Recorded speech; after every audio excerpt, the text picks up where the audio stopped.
Good afternoon, everybody. Welcome to Open Classroom. I'm Janet Gillow, the Director of Professional Development for the Brown School here at Washington University in St. Louis.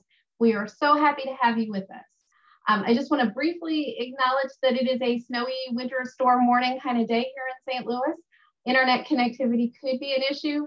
Canine visitors could be an issue as we're all flexibly trying to make it work from wherever we are, asking your grace and your patience for anything like that comes up, but we are going to have a great program for you. I want to welcome our guests on Zoom. As many of you have already figured out and have been doing, the chat features enabled. We would love to have your greetings, your comments, and ultimately your questions throughout the conversation. And I want to extend a welcome to people on YouTube, either right now on the live stream or perhaps watching us at a time that's more convenient for you in the future. Also want to make you aware that we're not able to moderate Q&A through YouTube. So today I'm joined by my colleague and friend, Sarah Birch. She's the Associate Director of Admissions and Recruitment here at the Brown School. She's going to be helping me moderate Q&A. And right now I'd like to invite her to share some of what we've been working on in the Brown School that's going to be coming up. Sarah? Thanks, Janet. I want to give a special welcome to any prospective student who has joined us today at the live session or who's watching this later on in the recorded version. I've seen a couple of you introduce yourselves in the chat, so it's really wonderful that you've joined us today and that you're considering the Brown School. This session is one of many that we have started as a series this year called Curriculum Showcase. And really our intent with this series and today's session is for you to get a sense of what it's like to be in a classroom with one of our esteemed faculty members, and also walk away with some really great knowledge and maybe even some next steps. That said, there's a few sessions to look forward to next week. We have sessions ranging from topics like COVID-19 vaccinations, HIV treatment in sub-Saharan Africa, and machine learning. So we hope you join us for another session in the coming weeks. And with that, I'm going to turn it back to Janet to introduce today's speaker. Great. So yeah, it's my pleasure to introduce today's speaker. Barry Rosenberg is a professor of the practice here at the Brown School and chair of our management specialization within the MSW degree program. He also serves as the director for the Center for Human Services Leadership at the Del Mar Divine here in St. Louis. So Barry teaches courses in leadership, management, organizational behavior, and also the innovative Brown Consulting Program. His scholarly work focuses on leadership, nonprofit board governance, professional development, and the application of social work knowledge and skills to Jewish organizations and fundraising. So please join me in welcoming Barry Rosenberg here to discuss solving social work's critical leadership problem. Take us away, Barry. Thank you, Janet. Thank you, Sarah. I'm going to just share a screen with you. We'll get started. So I'm delighted to be with you. Looking forward to an interesting, hopefully for you, conversation and hearing some of your reactions to what I have to say. We'll get going. So yeah, I'm Barry. I'm a member of the faculty. I chair both our MSW Social Impact Leadership concentration as well as our MSW Management specialization. So I know some of you, because I saw some of you respond in the chat, and it's good to see friends and current students. But even if I don't know you, I am very convinced that you're watching this because you have a passion for helping people, for improving society, for creating social change. Some of you are current students. Some of you are perhaps considering the Brown School for careers in social work. So wherever you sit in addressing what we call the grand challenges of social work, I want to applaud you for the passion that you bring to this and for your motivation. And to you who are potential students, I sincerely hope you'll join us at Brown because we believe there's no really better place to learn and develop your skills for a successful career in social work. And although this lecture is focused on social work per se, I think its lessons are applicable to the larger world of human service, wherever you may be. So today, I want to explore two interrelated issues. One is that too many human service organizations are poorly led and poorly managed. And the degree of this dysfunction can at times be catastrophic. It adversely affects the extent and the quality of services people and communities need. It undermines public confidence, and it limits the flow of financial resources. However, it also adversely affects the well-being and the professional success of the people who work in those organizations, people like you. The second question is that despite the high concentration of social workers in many of these organizations, far fewer are actually led by trained social workers. And social workers are largely seen as lacking the qualifications to lead complex organizations. On an individual level, this can block upward professional mobility. On a systems level, it means that the very people who I believe should be most qualified to lead human service organizations are blocked or limited in their ability to do so. However, experience clearly demonstrates that with proper training, social workers can indeed be exceptional organizational leaders. The simple fact is that if you are currently employed in human services, or if you are planning a social impact career, unless you establish a private practice, you're going to fulfill that passion working in one or another organization. It might be a nonprofit, a government agency, or yes, even a for-profit corporation. Or it might be a new social enterprise or social entrepreneurship venture that you're going to create yourself. However, if that organization is not well led and well managed, your ability to help others, to maintain your personal well-being, and advance your professional goals can be seriously compromised.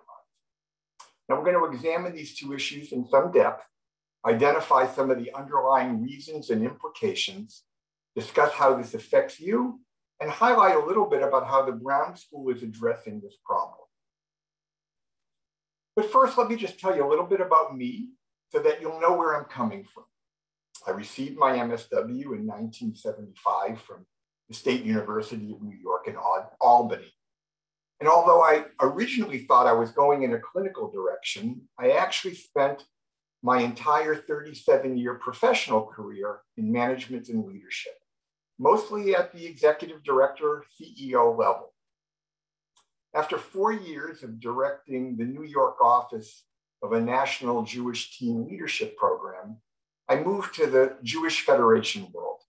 Now, some of you are probably not at all familiar with Jewish federations, but you may be familiar with the United Way, and federations are very similar to United Way.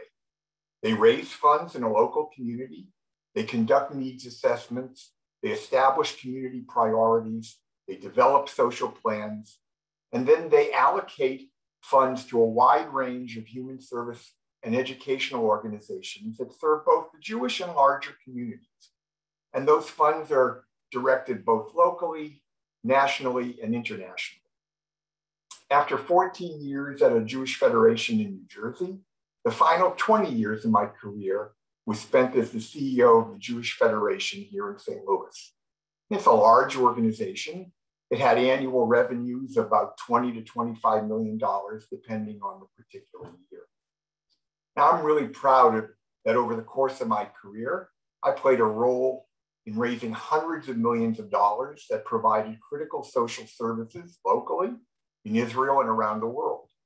Our work, in partnership with other Jewish federations around the country, helped finance the resettlement of over 1 million Jews from the former Soviet Union, the spectacular rescue of Ethiopian Jews, and the care of Holocaust survivors around the world. Now, after retiring, I joined the faculty full-time in 2012. So as Janet mentioned, I lead our management training. I teach several leadership and management courses. I lead the Brown Center for Human Service Leadership. And our team in that center is working at the new Del Mar Divine, which is a very exciting and innovative co-location site, initially for 30 nonprofits, and combined with apartments for young social workers, teachers, and other professionals. And our role there is to help strengthen the leadership and management abilities of our nonprofit tenants. Del Mar Divine also has a critical role in helping erase what's known here as the Del Mar Divide. The Del Mar Divide, well known nationally, describes the racially defined disparities that plague our St. Louis. So let's take first the problem of poor management. And this also applies to the world of social entrepreneurship. You may not be aware that the overwhelming percentage of startups, both for-profit and nonprofit, fail. And although statistics vary, approximately 65% of new small businesses will fail within 10 years. And the track record for startups such as social enterprises is even worse. Almost 40% will be gone within 1 year, and 90% of them will ultimately fail. Now, they fail for many reasons, but the inability to form an organization with a solid infrastructure and capability and the needed competencies to survive is a big one. And that is generally a failure of leadership and management. So we're going to come back to the subject of what I call organizational infrastructure later and explain it a little bit more. However, for the moment, if you're one of those people who has their mindset on starting something new, keep in mind that after the exciting work of the inspiration of the idea, defining your vision, getting started and launching your venture comes the grueling day-to-day work of making that organization function effectively, efficiently, and in a sustainable manner. Now, my experience at the Jewish Federation was not only about fundraising. We were also funders, right? We made annual and special grants to independent nonprofits, which provided social services, Jewish education, recreation, many more things. And as a funder, I observed firsthand the management weaknesses of many organizations. During my tenure, in what I would clearly describe as a particularly tragic chapter, the poor and misguided leadership at the governing board and senior executive level led to the financial failure of a major senior service organization a few years after its actual construction. It was ultimately sold at a bargain price, and our community lost a long-standing and very precious and important resource. I'm going to return to that story a bit later. A second organization almost failed following a major expansion as it struggled under excessive debt, owed too much money. Now, in the first instance, we were unable to prevent the failure. In the second, we were able to play a key role in stabilizing that organization, which today is thriving. Then, both as a consultant and from my vantage point at Brown, I've seen numerous examples of poorly led organizations struggling to provide effective services and remain financially sustainable. I teach one such case in my class, a case I named 2 Years to Extinction. It describes an organization serving adults with mental disabilities, which because of really massive incompetence at the governing board and staff level, was rapidly working itself out of business. Now, it received core government reimbursements on a per client basis, but it also relied on a social business model whereby it accepted and completed service contracts, such as assembling products or packaging for local businesses. And over a period of several years, because of annual deficit, it was wearing down its financial reserves and without a correction would be bankrupt and out of business in 2 years. Now, in the eyes of the board and the executive director, the core problem was insufficient government funding. Unfortunately, the leaders really absolved themselves from any real responsibility or ability to correct its weakness on their own. I had a governing board that, although generally very well-meaning, was comprised of people with no relevant skills for managing an organization. They provided no real direction or oversight, and certainly to the degree they tried, it wasn't very effective. The director, who was a lovely and caring woman who had worked herself up from a secretarial role, possessed no managerial, financial, or computer skills. She couldn't understand her financial reports, and she couldn't realize that they were actually making no sense.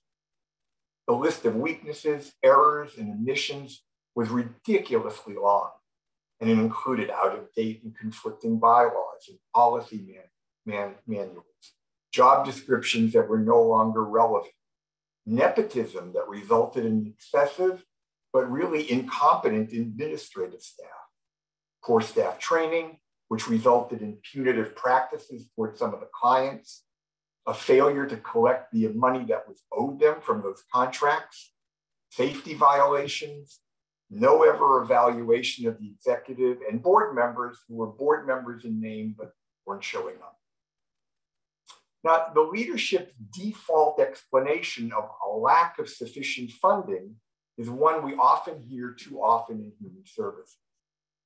And although it's true on a global level that human service organizations are underfunded, the complaint can become a very convenient way for organizational leaders to avoid looking at what they themselves are doing or not doing to ensure effective, efficient, and sustainable operations.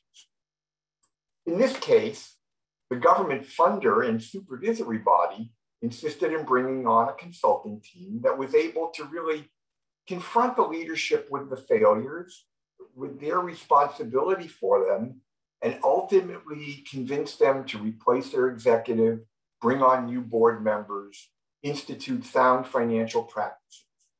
And though the organization is by no means perfect, it continues, and it continues to provide an important service. Now, this is just one example and admittedly an extreme one. Of course, there are numerous well-run, effective human service organizations.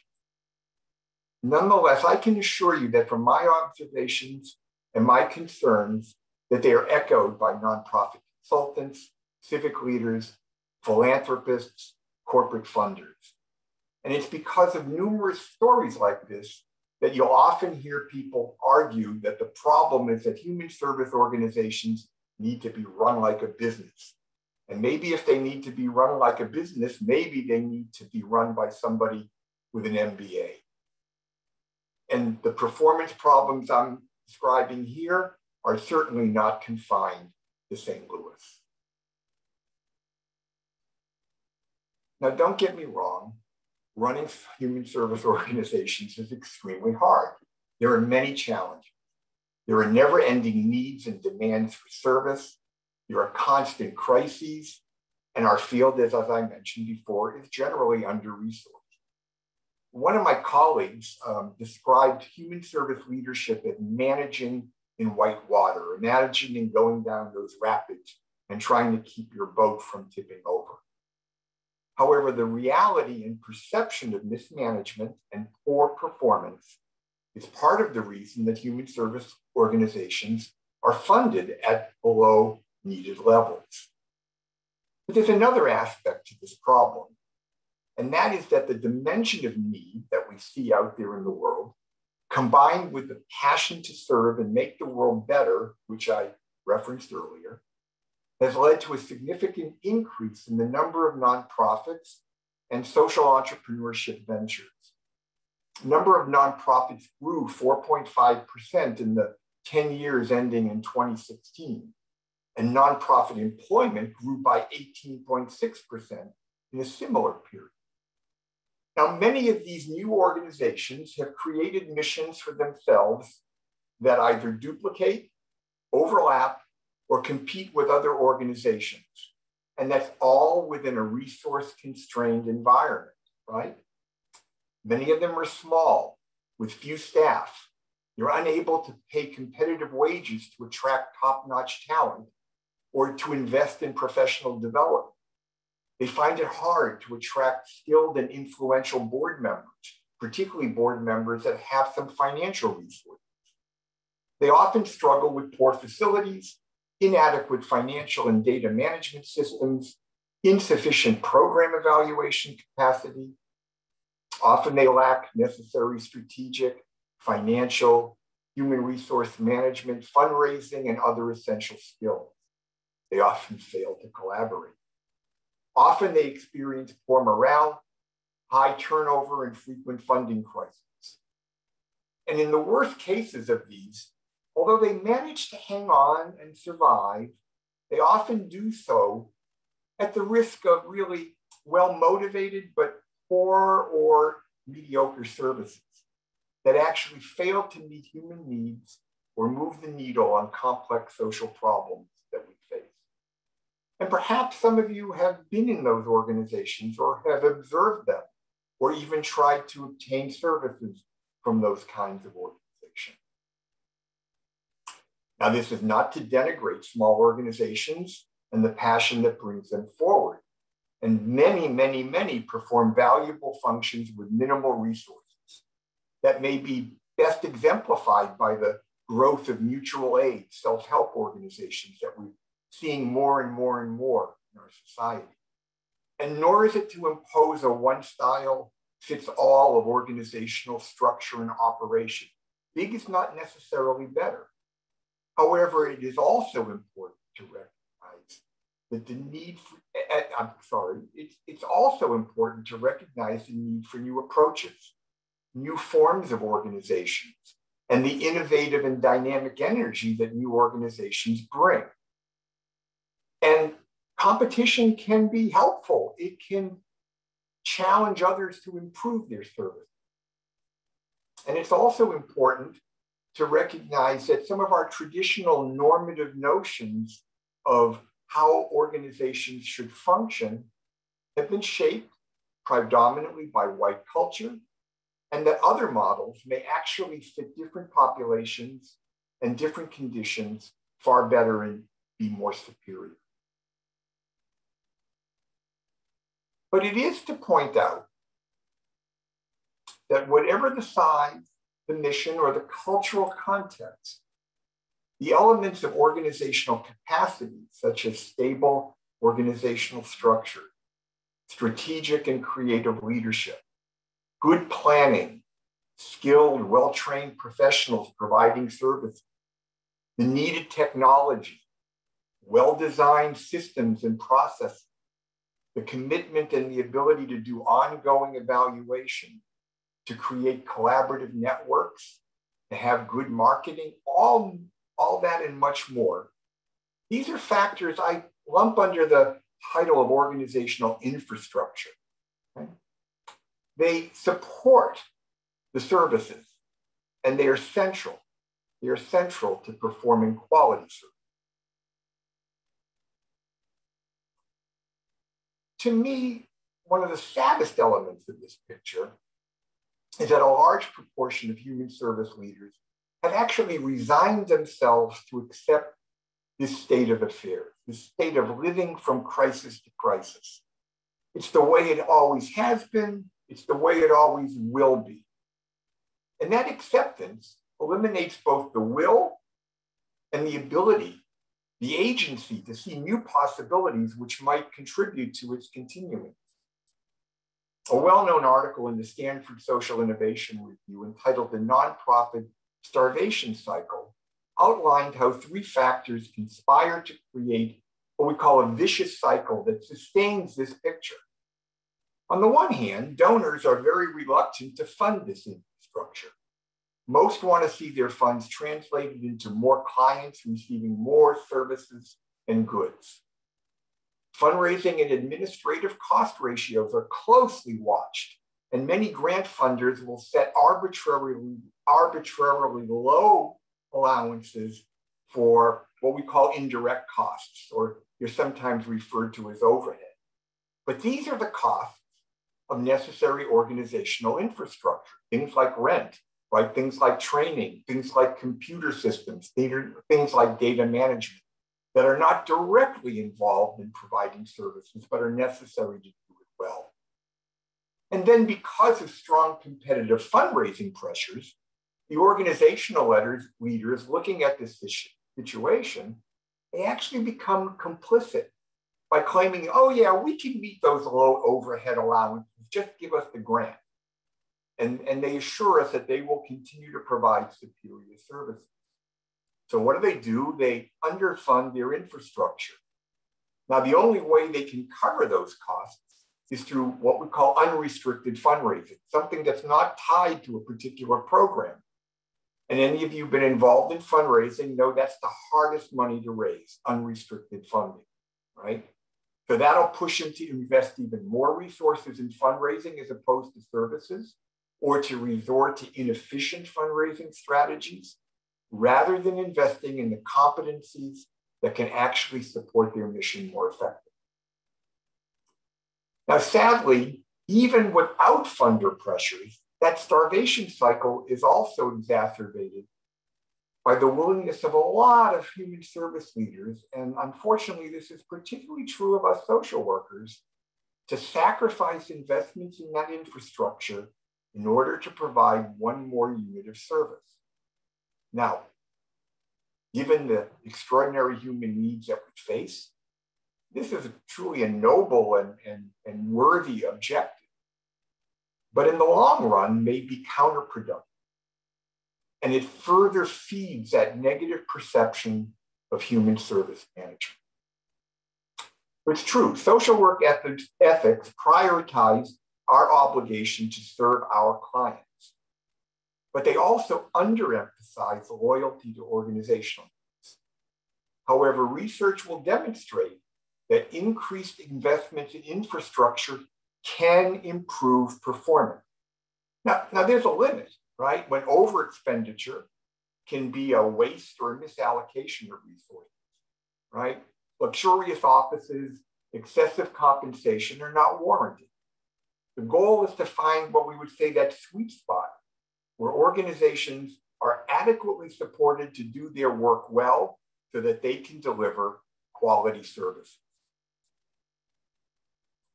Now, most well-run for-profit companies readily understand this.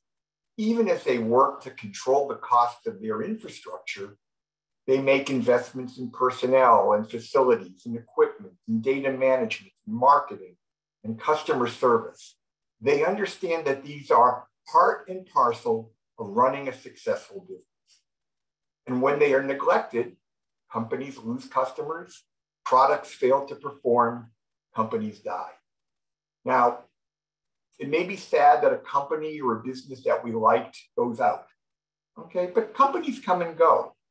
But the loss of a critical human service organization is much more costly to our society. Now, I mentioned at the outset that poor management can also affect you as a human service worker.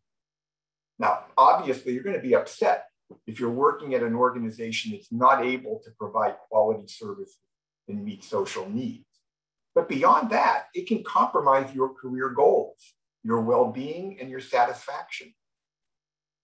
A central role of good organizational management is to create the conditions under which talented professionals are enabled to deliver effective service, are enabled to thrive and to succeed.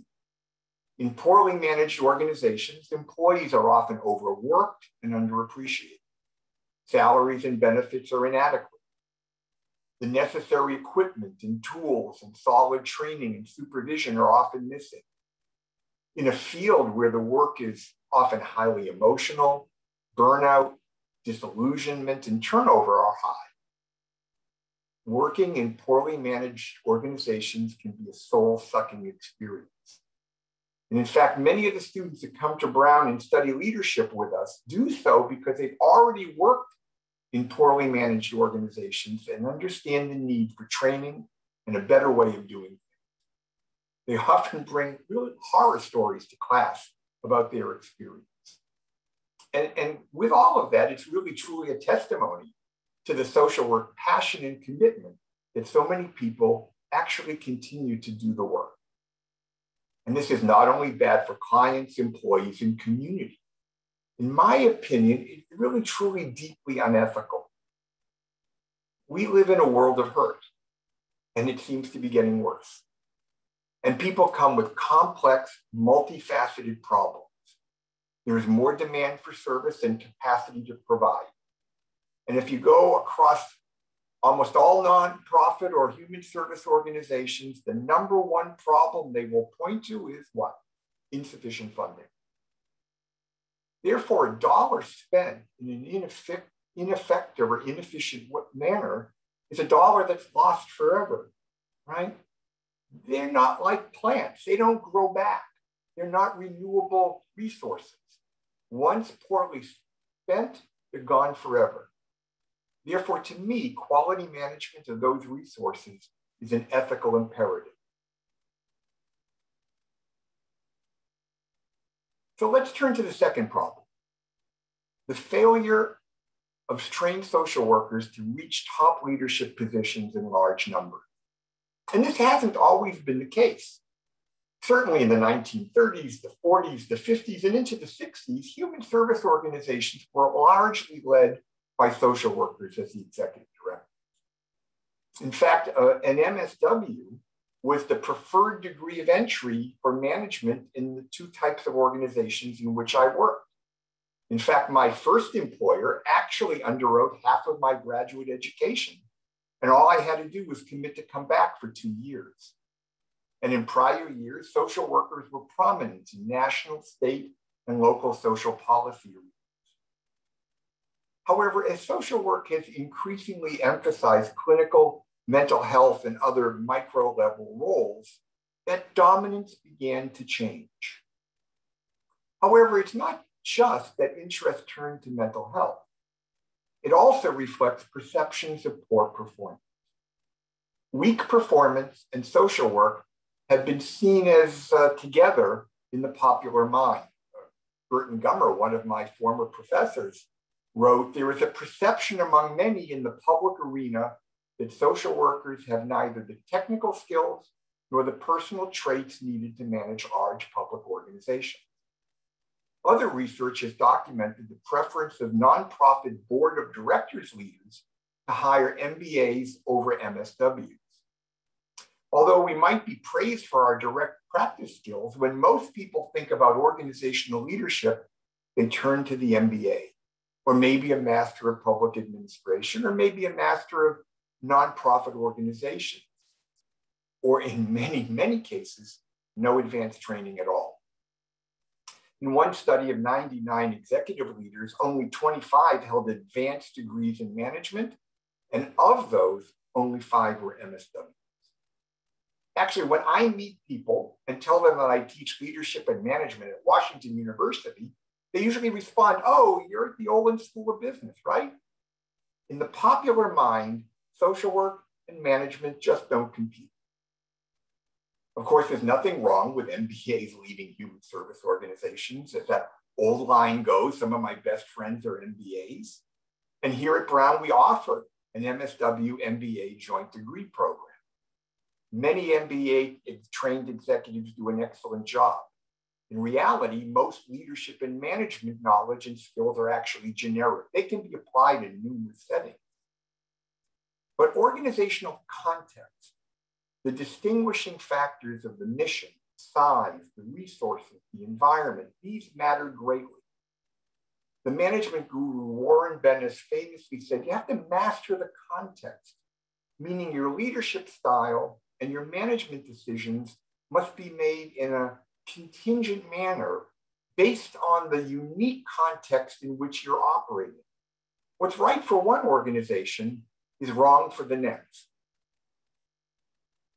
To go deeper into this question of context, something called upper echelons theory states that the people at the top of the organization's hierarchy have the greatest influence on the organization's strategy, direction, policy, and operation. Well, that's sort of a duh, right? Of course, but there's more to this theory, right?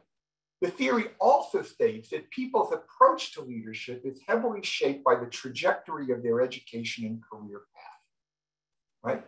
As an example, in a public corporation, if a new chief executive moved up the ranks working, for example, in the marketing function, they're going to be more likely to prioritize and focus on marketing issues and see marketing solutions as the answer to organizational problems.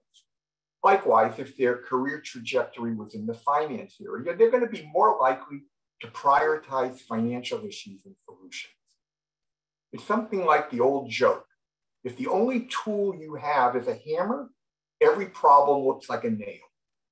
So it follows that MBAs are more likely to apply the values, the attitudes, the learnings from their educational pathway.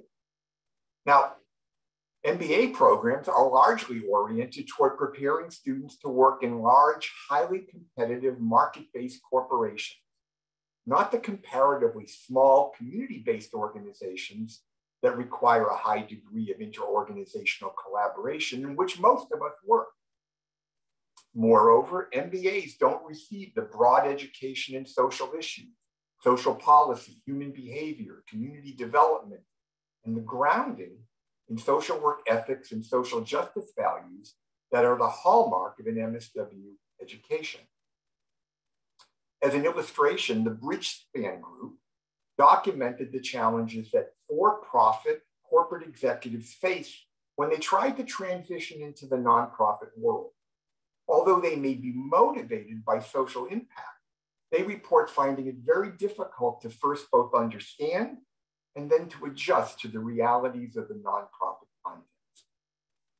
So my premise is that assuming equivalent intellectual and interpersonal capacities, proper management training, social workers will make better CEOs of human service organizations and MBAs and others. Subject matter expertise about social issues, human behavior, community dynamics, understanding the unique socio-political, financial context of human services, all those are fundamental to leading effectively. Let me raise one related challenge to social work leadership. That is the increased role of for-profit business in domains previously dominated by nonprofit organizations. We see this in several fields, including senior adult care, employment training, and mental health services, including increasing numbers of large national organizations. Again, it's not to claim that they can't deliver exceptional services. They can. In fact, their ability to access investment capital and achieve larger scale may tip the competitive balance in their favor. But we can only hope that they will then elevate client needs against profit to the same level as nonprofits. However, remember, for-profit organizations have a fundamental and a legal obligation to maximize shareholder value over other goals. And a systemic risk is that those for-profits they'll skim the best clients. Perhaps those can pay full fee or have private insurance, leaving the harder to serve clients to the nonprofit world. I believe that the issues of poor leadership, contextual knowledge, and profit motive played a role in the loss of that senior adult complex I referenced earlier. This nonprofit agency traced its history to the early part of the 20th century and provided years of caring, compassionate service to aging Jewish seniors in a culturally familiar environment. Now, its prior facility was old and inadequate to the development of what we would call a continuum of care complex that had become the industry standard. The governing board, made up of business people, real estate developers, and community volunteers, lacked real knowledge and expertise in senior services. Now, previously, they had fired a CEO who was a trained social worker, although one with a very strong independent streak. The board was driven by a vision of a stunning, state-of-the-art showcase facility that could actually compete with the best high-end for-profit organizations. Now, they hired a new CEO with financial and operational skills, but no senior expertise. And they gave him a strong financial incentive to get that project built. Despite their urging to scale back their plans from the Federation and others, they overbuilt what was a $64 million facility.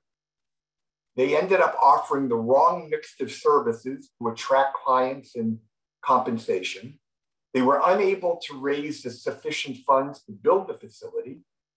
They took on too much debt. They priced their services too high. And ultimately, they forfeited the ability, they forfeited the facility to their debt holder. After a couple of steps, it was purchased for $34 million by Lutheran Senior Services, a large and highly respected organization. And that new CEO that they hired, well, he was subsequently convicted of fraud in another company with which he was affiliated. And that social worker who the board had fired, he went on to convert a small Jewish vocational training agency into the largest social service organization in the state of New York. You go back one.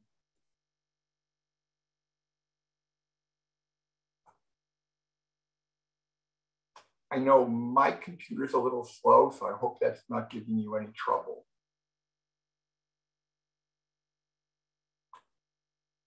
So let me return to the core of the talk.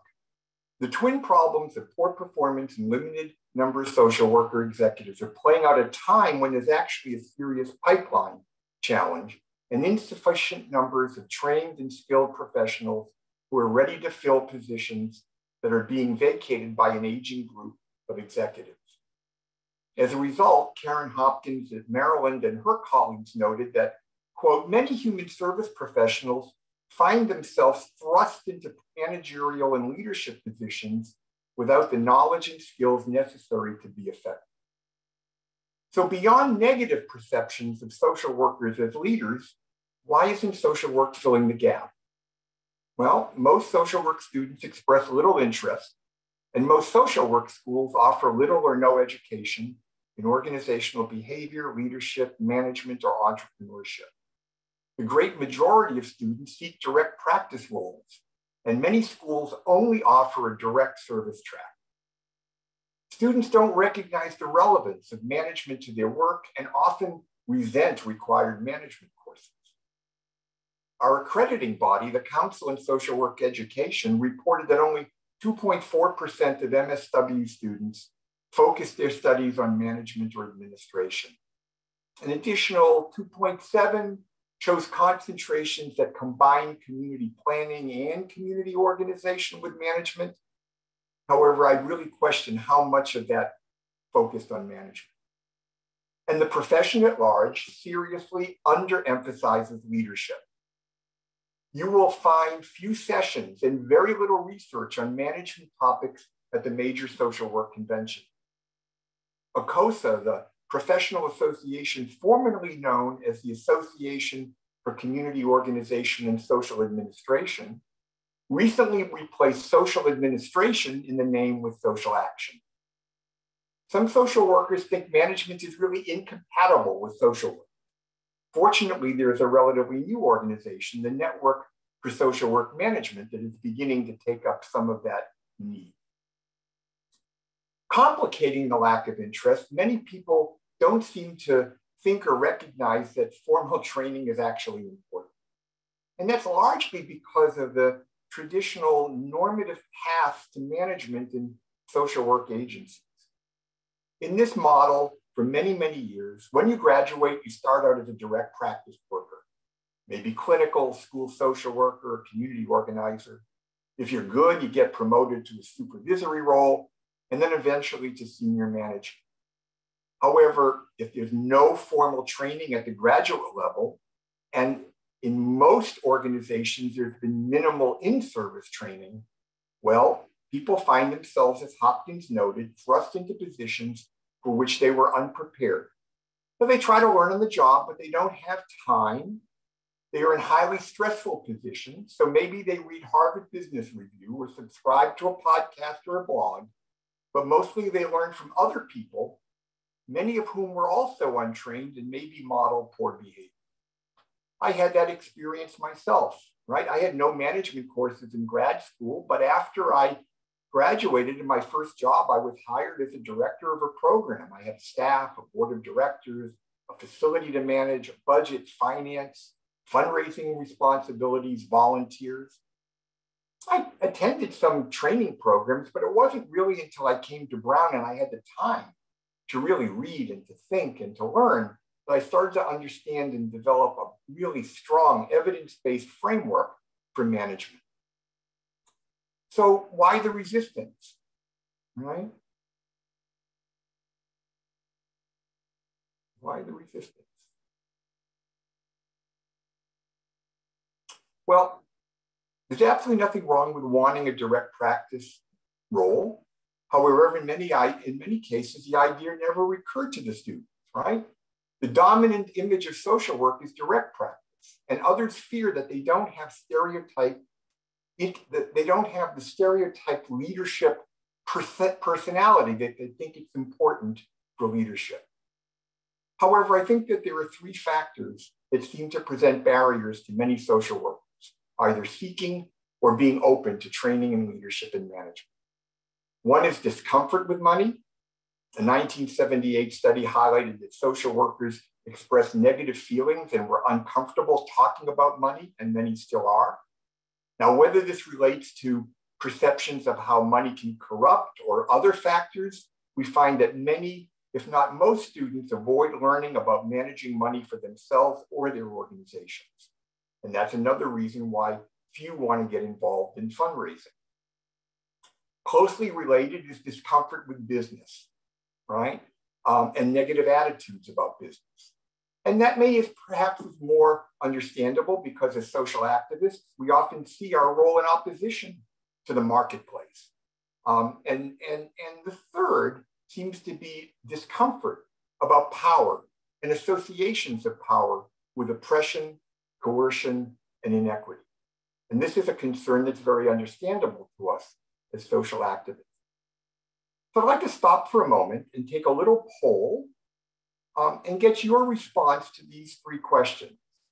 And so either Janet or Sarah is going to put those poll, there we go. Take a moment and we'll come back and talk about this for a few minutes towards the end.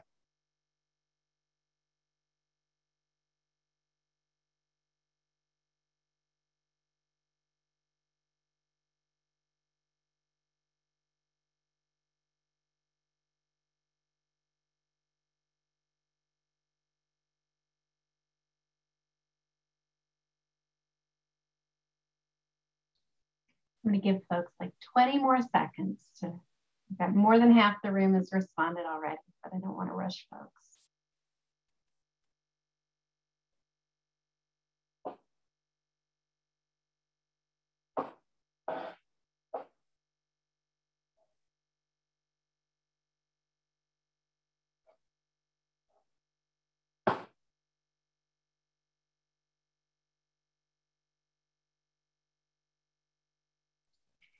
Okay, polling is closed and you should be able to see the results. So, first observation kind of reflects what I was suggesting before, right? So let's continue. Jan, can we take that down or I can take that down? Here we go.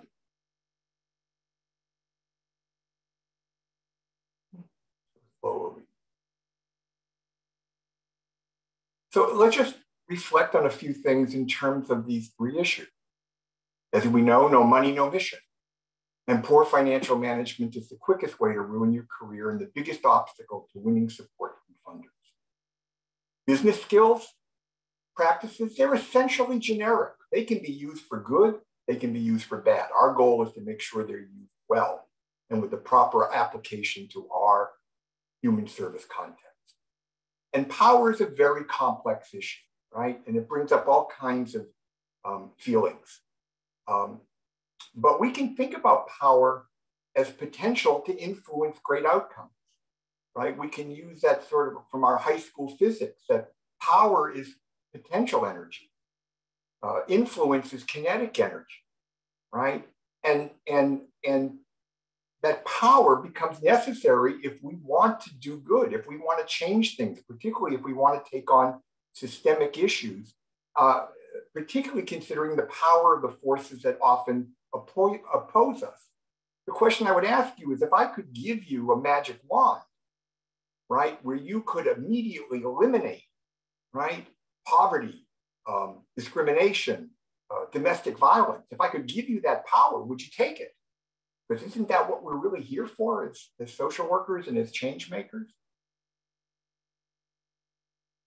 So my solution, and then I'm going to open it up a little bit, is that these twin problems of poor leadership and few social work executives lead me to advocate that our profession needs to dramatically alter and improve its commitment to educating social workers for management and executive leadership. We need to systematically and aggressively pursue leadership positions. And here I return to upper echelons.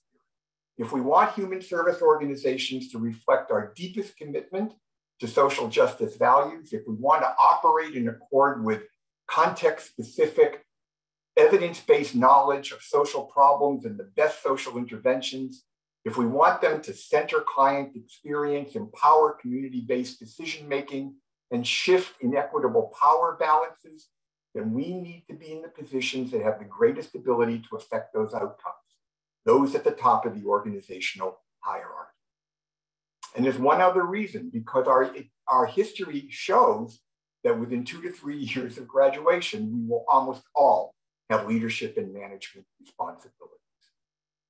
So let me stop there for a bit, maybe take some questions for a while and come back and finish up in the last few minutes.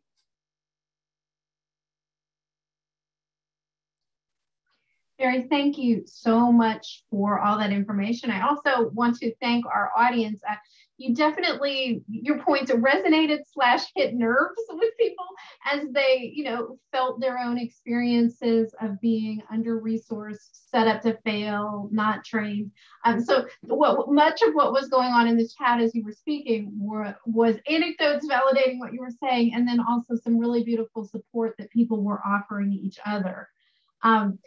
Before we get started with the deep questions that have more than yes, no answers, there was a request that we post your slides. Are you comfortable? Okay, well then I'm going to put these on the Open Classroom website. We have a tab that's on-demand resources from past classes, and by later today, you'll be able to go back and see various slides. One other thing I want to share before we move into Q&A is, as we're talking about the need for training in management skills, there's one time during the year that members of the community are invited to come audit Brown School management classes. That's our Summer Institute. We just opened our 2022 offerings, 15 different online classes, managing people, project management, lots of things to choose from. I hadn't intended to do a commercial for it, but if you're seeking training, we do actually have something in that space we're trying to offer up. But if we get back to it, I'll just briefly mention what we're doing at Brown, and that might be interesting to people as well. Absolutely, absolutely. So Barry, a question for you. If people are absolutely hearing what you're saying of this cycle of not-for-profits starving themselves and the need for some critical infrastructure so we get out of crisis mode, if someone is in a middle management role trying to advocate to their boss, or a CEO trying to advocate to the board, what have you found effective, or what advice, other than sort of God bless you, can you give folks for making the case to why this is not wasting donor dollars, this is investing donor dollars wisely? Yeah, so I think part of that is that we have to arm people with the knowledge of what effective leadership and management really looks like, and some of the evidence about how these things actually make a difference. And the data is just so overwhelming, both anecdotal and in reality, about the weaknesses that we see and how they adversely affect outcomes, how they adversely affect employee experience. And if the employee experience is bad, it's going to ultimately impact negatively on the clients. So part of what we're doing at Brown, and I would hope other schools are doing, is really providing that frame of reference that you can actually have an intelligent conversation other than saying we need it, okay? That's not the way we sell things. And then we also teach skills in influence and change management. And so that you start to develop a toolbox that helps you become more effective in trying to do that.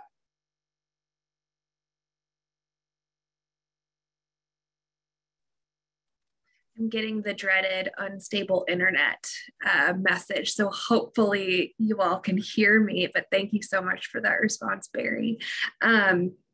We had a couple questions in the audience about, what is the best path for folks who want to gain the skill set and really have the know-how to do this work? Well, there are many pathways, and I think the real issue is that we figure out what's best for you, where you want to go. And one of the things I always offer to prospective students is let's set up a time to talk, and we can talk about whether our program is really right for you or how you might fit into the Brown experience. But maybe it would be worth at this moment just to quickly tell them a little bit about what we do, right? And how we view it. Because what I'm really advocating is that we essentially create the equivalent of an MBA for social work students. And that there's some problems in our professional accreditation system for doing as much as we might like to do, but we've created a program that we call Social Impact Leadership at the Brown School. So I'm going to share for a second.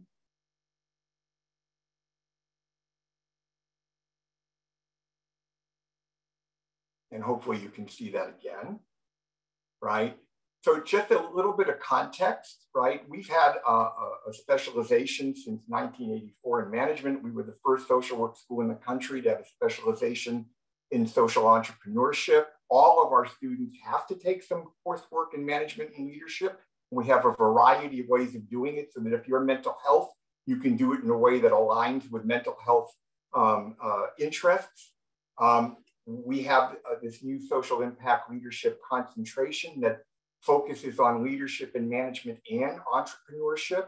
I saw a quick thing about practicum. We have excellent practicum opportunities working with top CEOs that you can work closely to learn what those jobs are all about. We offer an MSW MBA joint degree. We're not adverse to the MBA. That's another alternative, and a number of our students do that. And if you remember that statistic I told you before, where maybe 2.5%, 3% of social work students in the country are studying management. At the Brown School, 15% of our students are in one of our programs. So you would have a real interesting cohort here that you would be able to work with. And let me just mention that our graduates are getting great jobs. Now, everybody's experience is going to be a little bit different based on what you've done before. I've highlighted 3 individuals who are relatively recent graduates who have moved into major roles in terms of human service. And there are many, many others. There's no question that social workers can be effective leaders and have successful careers in human services, but one needs to do the preparation. Sarah, Jen, do we have another question? So we have many questions and 2 minutes left. I know. I'm going to put up just a brief explanation of the curriculum if anybody wants to know that. I think actually spending just a minute on that would be interesting. We have a few different lines of thought going in the chat. Definitely some people that are BSW or prospective students trying to figure out how to apply this information to their next steps. So I'm going to take the minute that we have left to privilege that, and then Barry, let you offer a closing comment. So if you want to just share a little bit about what the current curriculum does include, I think that actually responds to a lot of what's in the chat. Yeah, and we have it structured both for 2-year MSW students as well as advanced standing, so that we can accommodate all.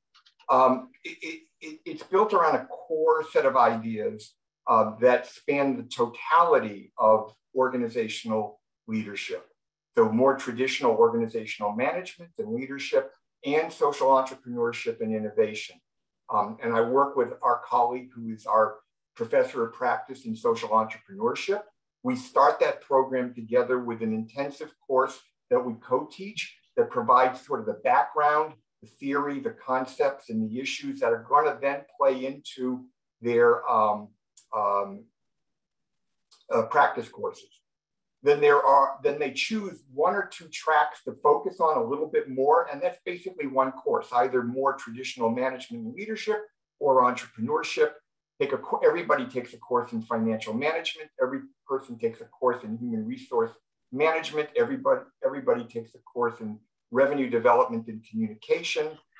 Evaluation for sure, a required policy course in one of the other concentrations where your interests are. And then we have some really exciting elective capstones, like our consulting course where we work with an organization, do a consulting project, or the hatchery where you actually work on starting a project, either of your own or with another entrepreneur. Very big part of these programs are practicum. One of our most unique things is a thing we call the CEO Fellows, where you work for a full practicum with one of our top nonprofit CEOs in St. Louis, really working at their level with them and getting a bird's eye view of the organization from the executive chair. Barry, thank you so much for all this information. It's wonderful to see so many people in the audience really trying to apply what you're saying to their next steps as they're contemplating school enrollment, degrees, etc. Is there a final thought that you want to leave this group with before we close today? I'm going to leave you with one of my heroes, Mary Parker Foley. All right, Mary Parker was a social worker activist around the turn of the 20th century in Boston. She didn't have an MSW, okay, but she was an enormous innovator. She was part of creating the Department of Vocational Guidance, the Roxbury Neighborhood House, major institutions in Boston. And then she became a leading theorist internationally on leadership and management. She was an advisor to President Roosevelt. She was a woman lecturing at the London School of Economics in 1933, kind of interesting, right? And then her prominence just sort of, it got lost, right? She was very out of step with what was going on at the beginning of the 20th century.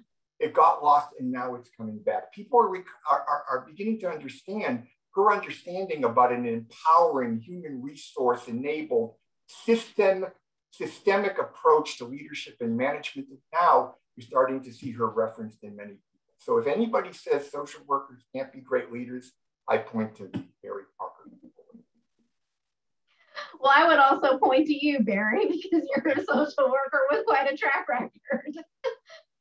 Thank you very much. It was great being with you. Anybody who's still here. It's been a wonderful audience and a great conversation. Thank you for this content and leading us. Sarah, thank you for your help co-hosting. I know internet has been an issue. To our audience, please stay healthy and safe out there.